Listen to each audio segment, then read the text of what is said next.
আসসালামু আলাইকুম। রেস্টুরেন্টে থাই ক্লিয়ার স্যুপ কিভাবে করে থাকি একেবারে সহজভাবে আপনাদেরকে দেখানোর চেষ্টা করব। আপনারা বাসায় সহজেই থাই ক্লিয়ার স্যুপটা তৈরি করে খেতে পারবেন। জ্বর, ঠান্ডা, গলা ব্যথার জন্য একটা অ্যান্টিবায়োটিকের মতো এই স্যুপটা কাজ করে।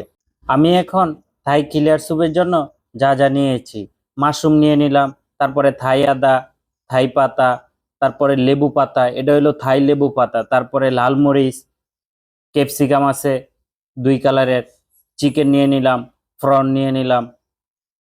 আপনারা চাইলে শুধু চিংড়ি মাছ দিয়েও করতে পারেন অথবা চিকেন প্রন দোনোটা মিক্স করে করতে পারেন। তো 5টা আমি এখানে চিকেন আর প্রনটা দিয়ে দিলাম। তারপরে লেমন গ্রাস আর হলো থাই লেবু পাতাটা দিয়ে দিলাম, থাই আদাটা দিয়ে দিলাম, আর হলো লাল মরিচ, মাশরুমটা দিয়ে দিলাম।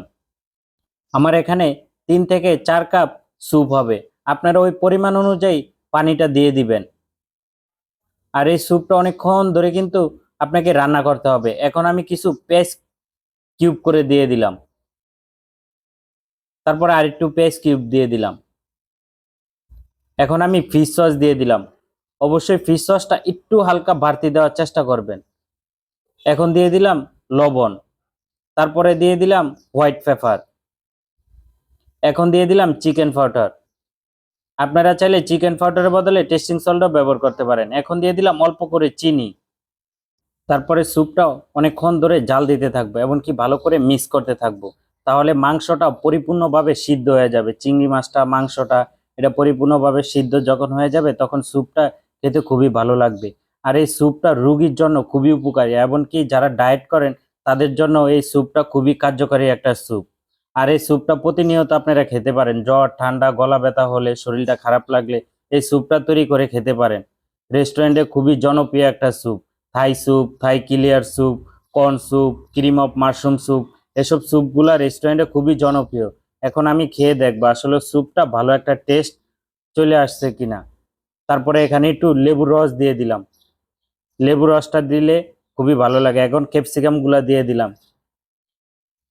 এই স্যুপটা আপনারা সবসময় বাসায় তৈরি করতে পারবেন একেবারে সহজভাবে। আপনারা অবশ্যই থাই পাতা, থাই আদা এগুলা দেওয়ার জন্য চেষ্টা করবেন। এখন আমি একটু ধনিয়া পাতা দিয়ে দিলাম, মাঝখানে আর একটু লেবুর রস দিয়ে দিলাম। আর এই স্যুপটা একটু টক লাগবে, ঝাল লাগবে, হালকা একটু মিষ্টি লাগবে। এখন কিছু রসুন ফ্রাই করে দিয়ে দিলাম। রসুনটা কিমা করে হালকা একটু সয়াবিন তেল দিয়ে আপনারা ফ্রাই করে নেবেন। তখন দেখবেন এই স্যুপের ফ্লেভারটা অনেক সুন্দর একটা ফ্লেভার চলে আসছে। খেতেও খুবই ভালো লাগবে। আর সবাই ভালো থাকবেন। আর আমাকে একটু বেশি বেশি করে সাপোর্ট দেওয়ার চেষ্টা করবেন। যারা নতুন হয়ে থাকেন প্লিজ সবাই একটু ফলো দেওয়ার চেষ্টা করবেন।